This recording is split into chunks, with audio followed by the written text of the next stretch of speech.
I was sitting in the parking lot of St. Andrew's Presbyterian Church in Sudbury when my phone buzzed in my coat pocket. It was a number I didn't recognize, a local area code, but not one saved in my contacts. I almost let it go to voicemail. I wish now that I had. Not because the call brought bad news exactly, but because of everything that followed after I picked up. "Is this Graham?" the voice said. It was a man, maybe late 40s, a bit out of breath. "It is," I said. "My name is Terry Kowalski. I'm the electrician you hired to rewire the workshop out back. I'm sorry to call you on a Sunday morning, sir, but look, I need you to come home, right now if you can. But please, don't bring anyone else with you. Come alone." I remember the way the morning light was sitting on the snow in the church parking lot. Everything was white and still and ordinary. And then it wasn't. My name is Graham Whitfield. I'm 61 years old. I live in a 2-story house on the edge of Sudbury, Ontario, on a half-acre lot that backs onto a tree line of spruce and birch. My wife, Diane, passed away 14 months before that phone call. She had been 57. The doctors said it was her heart. A sudden cardiac event. They called it as though naming it precisely could make it less devastating. We had been married for 31 years. After she passed, I couldn't bring myself to change much in the house. Her reading glasses were still on the nightstand. Her gardening clogs were still by the back door. Her workshop, a small outbuilding her father had built in the 1980s, which she had reclaimed and made her own, still had her tools hanging on the pegboard in exactly the order she'd left them. Diane had been a woodworker in her spare time. Birdhouses, small furniture, frames. She had been precise and patient with wood. In a way, she'd been precise and patient with everything. The electrical in that workshop was old. The wiring dated back to her father's time, and 2 months prior, a breaker had started tripping whenever Diane's old table saw was powered on. It wasn't safe. A friend of mine at the Legion had recommended Terry Kowalski, said he was honest and didn't overcharge. I'd hired Terry the previous Thursday, given him a key to the workshop padlock, and told him to work at his own pace over the weekend. That Sunday morning, I had dressed for church and driven the 12 minutes into town before Terry's call pulled me back. I told my brother-in-law, who had been sitting beside me in the car about to come inside, that something had come up at the house. He asked if everything was all right. I said yes. It was probably nothing, just something the electrician had flagged. He offered to come with me. I told him not to bother, that I'd call if I needed him. I didn't fully understand yet why Terry had said to come alone. But something in his voice, a certain tightness, a measured care, told me to listen. When I pulled into my driveway 20 minutes later, Terry was standing outside the workshop door with his hands in his jacket pockets. He was a broad-shouldered man with a gray beard and careful eyes. He nodded when I got out of the car. He waited until I had walked all the way over before he spoke. "I found something," he said quietly. "Inside the wall cavity, on the north side, behind the insulation. I want to show you before I say anything else." He led me inside. The workshop smelled of sawdust and cold and the slight chemical tang of wire insulation. Terry had pulled back a section of drywall about halfway up the north wall, exposing the old knob and tube wiring he'd come to replace. But beside the wiring, sitting inside the cavity as though it had been placed there deliberately and carefully, was a metal lockbox. The kind you'd find at a hardware store, gray, with a combination dial on the front. It wasn't loose in the wall, Terry said. It was set on a bracket someone had screwed into the stud. It was put there on purpose. I stood there in the cold workshop for a long moment, just looking at it. "I haven't touched it," Terry said. I thought you should see it the way I found it. I knew the combination before I even consciously decided I knew it. My wife had used the same 4-digit sequence for everything that required a code, our oldest grandson's birthday. I crouched down in front of the lockbox, turned the dial, and the latch opened. Inside, there was a USB drive, a small notebook, the kind with a brown cardboard cover, the kind she used to keep in her apron pocket when she was working. And beneath those two things, a sealed envelope with my name written on the front in her handwriting. I sat down on the cold floor of that workshop, and I didn't move for a very long time. I didn't open the envelope that morning. I thanked Terry, paid him for the weekend's work, and asked him to finish the rewiring the following week. He asked if I was all right. I told him I honestly didn't know yet. He nodded, the way men from the north nod when they understand that some things don't have clean answers, and he left without another word. I respected him for that. I brought the lockbox inside and set it on the kitchen table. I made coffee. I sat across from it as though it might tell me something just by my staring at it. Diane had hidden that box before she died. She had screwed a bracket into the wall stud herself. She had placed it there, locked it, and sealed that wall over it. She had wanted it found eventually otherwise. Why leave anything at all? But she hadn't wanted it found casually. My wife had been a careful woman. She did not do things without reasons. I opened the notebook first. Diane's handwriting was small and even, the letters close together. She had been keeping notes, dated entries, going back almost 2 years before she died. The first pages were observational, small things she had noticed. A discrepancy in our joint investment account. A withdrawal she hadn't made and I hadn't made either, for $8,000. Described in the bank record as a transfer authorized. She had circled the word authorized and written a question mark beside it. She had brought this to our financial advisor, a man named Clifton Rao, who had been managing our retirement accounts for 11 years. According to the notebook, Clifton had told her it was a routine portfolio rebalancing fee, that it had been pre-authorized in their original contract. She had written, "He showed me a page in the original document. I don't remember signing anything like that. We'll check my copy." The next entry, 2 weeks later, "My copy of the contract doesn't have that clause." The page numbers skip. Pages 7 and 8 are missing from my copy. Clifton's version has a page 7A. I had to put the notebook down. I went to my filing cabinet in the spare bedroom and pulled out our copy of the original investment contract. I found it in less than 2 minutes. We were organized people, Diane and I. She had been right. Our copy went from page 6 to page 9. The numbering jumped. I had never noticed. I had signed that contract without noticing. Diane had noticed 14 months before she died, and she had started keeping records. I went back to the notebook. Over the following months, Diane had tracked 7 additional transfers, ranging from $4,000 to $22,000, all described in similar language. All, she had come to believe, unauthorized. The total came to just under $90,000, but that wasn't the part that stopped my breathing. Midway through the notebook, the entries changed in tone. Diane had begun to feel unwell, fatigue that she couldn't account for, heart palpitations, a shortness of breath that came and went without obvious cause. She had gone to her doctor, a GP named Dr. Harpreet Sandhu, who had run blood work and an ECG, and told her that her heart showed some early signs of arrhythmia not uncommon in women her age, he'd said, and manageable with medication and lifestyle adjustments. She had started a prescription, but the symptoms hadn't improved. In fact, they'd gotten worse. And then she had written, in the margin of one entry, in handwriting slightly less controlled than usual, as though she'd written it quickly, or with emotion, "The supplements. When did I start taking them? Check the date." I remembered the supplements. About 18 months before she died, someone had given Diane a gift basket, one of those elaborate wellness baskets, wrapped in cellophane, with teas and candles, and a collection of herbal capsules. Magnesium, she'd told me. Good for sleep and heart health. She'd started taking them religiously. I could not immediately remember who had given her that basket. The notebook told me. 3 entries later, in careful handwriting, the basket was from Clifton.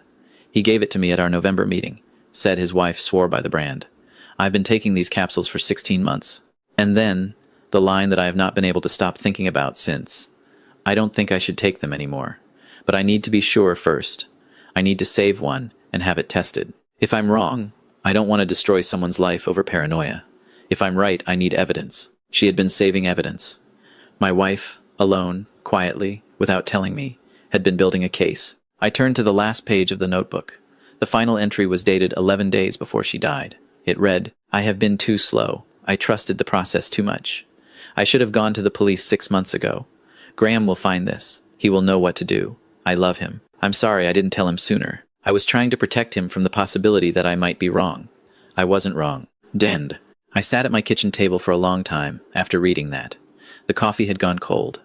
The light through the window had shifted from morning white to the flat gray of a Sudbury afternoon in February. Then I picked up the USB drive. I don't own a laptop anymore. I'd given mine to my daughter when I retired, so I drove to my daughter Renata's house. Renata is 34 and lives 20 minutes away with her husband and my 2 grandchildren. I told her I needed to borrow her computer for a few hours, that it was related to her mother's estate. She asked me, with the careful worry she'd carried since Diane died, if everything was okay. I told her the truth. I didn't know yet, but I was going to find out. The USB drive contained 2 things. A folder of scanned documents, copies of bank statements, the investment contract, a printed email exchange between Diane and Clifton Rao, and a single audio file, 47 minutes long, recorded on her phone. It was Diane's voice. She was sitting across from Clifton Rao, in what I recognized, from ambient sound, as his office on Elm Street downtown. She had recorded the entire conversation without his knowledge. This was 4 months before she died. I want to be precise about what was on that recording, because precision matters here. Clifton did not confess outright. He was too careful for that. But when Diane raised the missing contract pages, when she laid out the transfer history, when she asked him directly whether the withdrawals had been properly authorized, his responses were not those of an innocent man. He deflected. He condescended. He told her she was misremembering the onboarding process. He told her that managing money was complex, and perhaps she should let him explain it to her husband.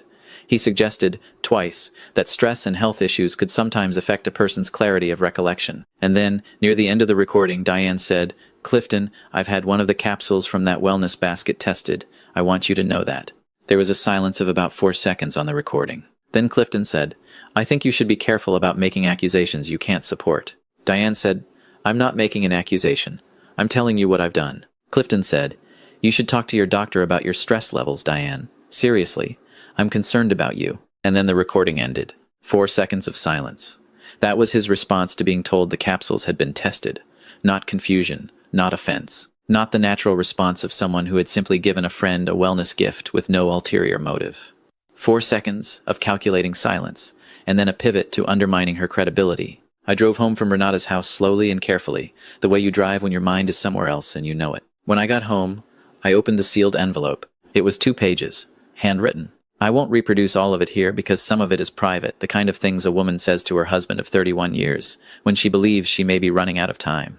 But the relevant portion read, "I don't have proof that the capsules hurt me." The woman at the testing lab said the results were inconclusive, but notable. She found trace amounts of something she couldn't fully identify without more sophisticated analysis.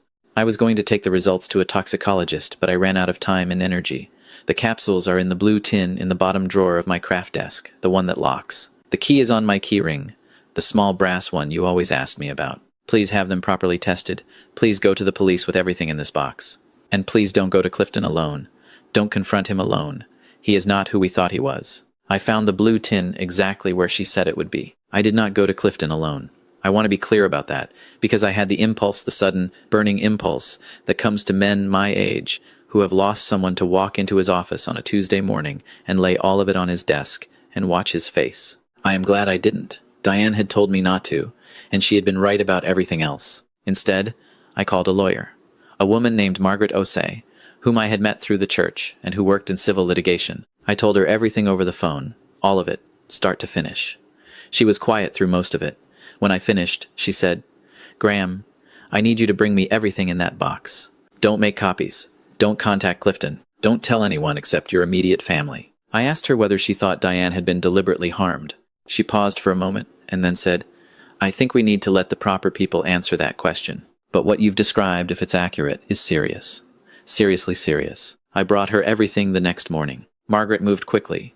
Within 10 days, she had connected with a detective at the Greater Sudbury Police Service, a woman named Detective Constable Irene Blay, who specialized in financial crimes. D.C. Blaze reviewed the documents, listened to the recording, and arranged for the contents of the blue tin to be sent to a forensic toxicology lab in Toronto. The results came back 6 weeks later. The capsules contained a substance called digitalis glycoside, a compound derived from the foxglove plant, used in small, controlled doses in cardiac medication, but toxic in larger or sustained amounts. Prolonged ingestion can cause arrhythmia, fatigue, heart irregularities, in someone with no pre-existing heart condition, and Diane had had no pre-existing heart condition before she started taking those capsules. Her medical records confirmed this. It can, over months, cause the heart to behave in ways that, to a general practitioner running a standard ECG, look like naturally developing cardiac disease. She had been poisoned, slowly, over 16 months, without knowing it. And when she had started to suspect, she had been too sick, and too careful, and too alone in her suspicion to stop it in time. Clifton Rao was arrested on a Wednesday morning in April. The charges included fraud, theft over $5,000, and after a longer investigation that took 8 more months, criminal negligence causing death. The Crown prosecutor told Margaret that the case was not simple, and that the last charge would be difficult to prove beyond a reasonable doubt, given the indirect nature of the poisoning. I understood that. I also understood that the process of justice is not always the same as the experience of justice, and that these two things can coexist without either one canceling the other out. What the investigation also revealed, and this is the part I have had the hardest time with, was that Clifton had not been alone. My wife's younger brother, a man named Patrick, had been in financial trouble for 3 years before Diane died. Gambling debts, the kind that don't go away on their own. The investigation turned up a series of cash deposits into Patrick's account, made over the same 16-month period during which Diane had been getting sick. Small amounts, $2,000 here, $1,500 there. They traced back, through a series of transfers, to an account linked to Clifton's wife. Patrick had told Clifton about the investment accounts. He had told him roughly how much was in them, and that Diane was the one who paid close attention to the finances. He had been, the detective said carefully, a facilitator. Whether he had known exactly what Clifton intended to do with the information, whether he had understood where this was going, that was harder to prove. He said he hadn't known. He said he had thought Clifton was simply going to redirect some funds, and that Diane might not notice, and that he, Patrick, had needed the money, and had told himself it was a loan he'd repay, and had not let himself think too hard about what he was really doing. I have known Patrick for 31 years. He held one of Diane's hands at the hospital. He spoke at her funeral. He is the reason I understand, now, why my wife hadn't told me.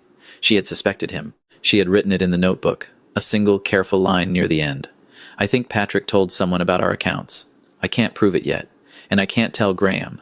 He and Patrick are close. It would destroy him before I know for certain. She had been protecting me, even while she was dying. Patrick was charged as an accessory after the fact. He pled guilty to a reduced charge in exchange for his cooperation with the prosecution against Clifton. I haven't spoken to him since. I don't know if I ever will. I don't say that with heat. I've had enough time now that the heat has mostly gone. I say it because I genuinely don't know how to hold the person who helped set in motion the death of the woman I loved, and I have stopped trying to force an answer I'm not ready for. Clifton Rao was convicted on the fraud charges. The criminal negligence charge was ultimately stayed by the Crown, not because of lack of evidence, but because of a procedural issue with the toxicology chain of custody that Margaret explained to me at length and that I understood in theory but could not absorb emotionally. He served 14 months. The civil suit, which Margaret pursued separately, resulted in a settlement that returned most of the stolen money, plus significant additional damages. I donated a portion of it to the cardiology unit at Health Sciences North. It seemed right. I still live in the house on the edge of Sudbury. Terry Kowalski finished rewiring the workshop, and I have started using it slowly, tentatively, the way you start using a space that belonged to someone else, someone you loved, and you are trying to decide whether using it is a way of honoring them or a way of letting them go. I have been making a birdhouse. It is not a good birdhouse, but Diane would have helped me make a better one. And somewhere in the act of making a bad one, I feel her presence more clearly than I do in a lot of other places. The envelope she left me, the 2 handwritten pages I have read many times now. There is a line near the end that I come back to most often. She wrote, "You always trusted people more easily than I did. I love that about you. Don't stop trusting people. Just be willing to look carefully at the ones who are very close." I have thought about that a great deal. About the difference between suspicion and discernment. About how loving someone, truly loving them, does not mean refusing to see what they're doing. About how the people most capable of hurting us are almost always the ones we have decided, in advance, that we trust completely. Diane had 31 years of evidence that I was a good man. She also had, in those final months, the hard-won clarity to see that someone close to us was not. She held both of those things at the same time, with grief and love and without bitterness, and she documented everything carefully and hid it in a wall and hoped that one day I would find it. She was right to trust that I would. If there is anything I would want someone to take from this, from the whole long, terrible arc of it, it is something that I believe Diane understood better than most people I have known. That love is not the same as blind trust. That caring for someone means staying clear-eyed about the people around them. That when something feels wrong, the most loving thing you can do is not to protect the people you care about from that feeling, but to document it and take it seriously and refuse to let it be dismissed. She did all of that. She did it alone and sick and frightened. And she did it because she loved me enough to want me to know the truth, even after she was gone. I think about her every day. I think about the little notebook in the workshop wall. I think about a woman with sawdust on her apron and reading glasses pushed up onto her forehead, sitting at her craft desk late at night, writing careful notes about things she was afraid to say out loud, making sure the evidence was there, making sure I would find it. She was the most precise person I have ever known. She was also the bravest.